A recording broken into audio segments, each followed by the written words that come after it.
Bienvenue sur ma chaîne les amis, j'espère que vous allez bien. Alors aujourd'hui on va réaliser une recette de gratin dauphinois. Allez c'est parti. Donc pour réaliser cette recette on va avoir besoin de 500 ml de crème liquide, 300 ml de lait, 1,2 kg de pommes de terre, 3 gousses d'ail, du sel, de la noix de muscade et un peu de thym. Alors la première chose qu'on va faire pour réaliser cette recette c'est qu'on va allumer le four. Alors moi pour le gratin dauphinois je mets le four à pas trop chaud, je le mets à 150, 160 à peu près. Donc ça va correspondre au thermostat à 5. Donc la première chose qu'on va faire pour réaliser notre recette, c'est qu'on va éplucher les pommes de terre. Alors pour le choix des pommes de terre, prenez des pommes de terre à chair ferme, c'est important pour la recette. Moi, la variété, c'est la franceline que j'ai pris, donc vous pouvez la trouver un peu partout, et elle ira très bien pour réaliser les gratins de pommes de terre. Parce que ce qu'on veut dans cette recette, c'est que la pomme de terre se tienne à la cuisson. Donc si vous prenez de la pomme de terre pour les frites ou pour les purées, ça va s'écraser en purée de pommes de terre, et c'est pas ce qu'on veut pour un gratin en fait. Donc on commence par éplucher les pommes de terre.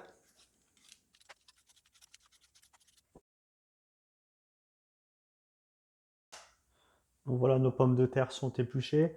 Maintenant, ce qu'on va faire, c'est qu'on va les tailler à la mandoline. On va faire des fines lamelles, à peu près 1 mm d'épaisseur.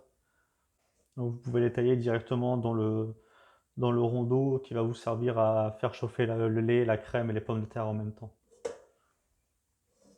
Et là, donc du coup, les proportions qu'on a fait, c'est pour faire pour 4 personnes.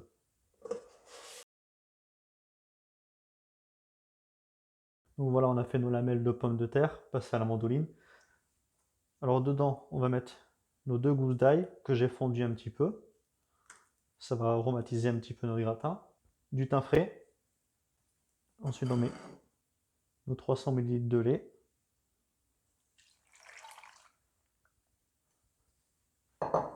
Et nos 500 ml de crème. Donc voilà, vous voyez avec les proportions que je vous ai données, on arrive à peu près à hauteur des pommes de terre en fait avec le liquide. Donc maintenant, on va rajouter le sel. Alors pour le sel, il faut vraiment pas hésiter à y aller, hein. Si vous salez pas assez votre gratin, ça sera pas bon. Et pas trop, bah, du coup, parce qu'après vous pouvez pas revenir en arrière. Mais quand même, il faut avoir la pâte un peu lourde, hein. Ensuite, la muscade. Hop, une petite râpe. Voilà. Moi j'adore la muscade, hein, ça se marie vraiment super bien avec la pomme de terre. Donc voilà, vous remarquez, j'ai gardé une petite gousse d'ail aussi. Ça sera pour mettre, pour frotter notre plat avec en fait. Donc voilà, alors maintenant l'idée, c'est qu'on va faire chauffer cet appareil tout en remuant en même temps pour mélanger l'amidon en fait au lait et à la crème. Et c'est ça qui va faire que ça va lier un petit peu votre gratin, qui va avoir ce côté crémeux et pas trop liquide surtout. Donc voilà, nos pommes de terre sont en train de chauffer. Alors lorsque vous faites chauffer vos pommes de terre avec votre lait, votre crème et tout ça, remuez bien en même temps que vous faites chauffer pour bien mélanger l'amidon à votre appareil et pour pas que ça accroche aussi au fond de votre casserole. Donc votre mélange de pommes de terre, de lait et de crème, quand vous le faites chauffer, vous le portez à frémissement et après vous l'arrêtez, hein. C'est pas pour le faire cuire, c'est juste pour porter un petit peu à ébullition et mélanger du coup l'amidon au lait et à la crème et tout ça. Donc dès que ça frémit, vous pouvez retirer du feu, hein, sans vouloir vous commander. Donc le temps que ça chauffe, ça nous laisse un peu de temps aussi pour pouvoir frotter notre plat avec l'ail. Donc vous la coupez en deux, hein, vous pouvez garder la peau et vous frottez bien votre plat avec ce morceau d'ail, ça va donner, pareil, ça va aromatiser un petit peu votre gratin. J'ai retiré ma casserole du feu, alors vous goûtez un petit peu votre appareil. Voilà, là il est bien, vous devez sentir un petit peu le sel, hein, un petit peu l'assaisonnement, sinon vous rajoutez un petit peu de sel avant de faire cuire votre gratin. Donc là, vous égouttez les pommes de terre dans votre plat. Vous pensez à enlever le thym et pensez à enlever aussi les 2 gousses d'ail qu'on a mis au début pour aromatiser un peu votre lait.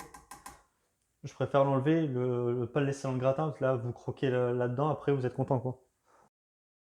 Donc cette recette, c'est vraiment ultra simple à faire un gratin dauphinois, mais si vous loupez sur l'assaisonnement, si vous assaisonnez pas comme il faut, ben, votre gratin il sera loupé quoi, ça sera vraiment beaucoup moins bon. C'est là où il ne faut pas se planter, je pense, c'est vraiment sur l'assaisonnement de votre gratin avant de le mettre au four. Parce qu'après, vous ne pouvez pas revenir en arrière en fait. Mais ça peut être vraiment délicieux, un gratin quand il est bien fait. Franchement, moi je me régale. Voilà, on a mis toutes les pommes de terre. Donc maintenant, vous avez juste à verser votre mélange de lait, de crème, votre petite infusion par-dessus. Donc voilà, vous voyez avec les proportions que je vous ai données, vous avez pile poil la quantité qu'il faut au niveau de l'appareil en fait. Donc maintenant notre four est à température, on va pouvoir enfourner notre gratin. Compter 1 heure et quart de cuisson, ça me paraît bien. Donc voilà, notre gratin est au four, donc on retournera le voir dans à peu près 1 heure et quart. Et on n'a pas mis de fromage râpé dessus. Beaucoup de gens croient qu'il faut mettre du fromage râpé sur le gratin dauphinois pour qu'il puisse gratiner. Vous verrez que c'est absolument pas nécessaire pour le gratin, ça gratine tout seul. Pas besoin de mettre du fromage. Et dans la recette de toute façon originale, il n'y a pas de fromage dans le gratin dauphinois. Voilà, voilà, pour ceux qui croient. Non, il n'y en a pas. Voilà, 1 heure et quart se sont écoulées. Alors on va sortir notre gratin du four, voir ce que ça donne. C'est parti. Voilà, 1 heure et quart après, notre gratin est cuit. Alors regardez, ça a bien gratiné, sans fromage. Vous voyez qu'il n'y a pas besoin de fromage pour que ça gratine. Et voilà, et franchement, ça sent divinement bon. Donc voilà, on arrive à la fin de la vidéo. Je vous remercie d'avoir regardé et je vous donne rendez-vous pour une prochaine vidéo. Allez, salut!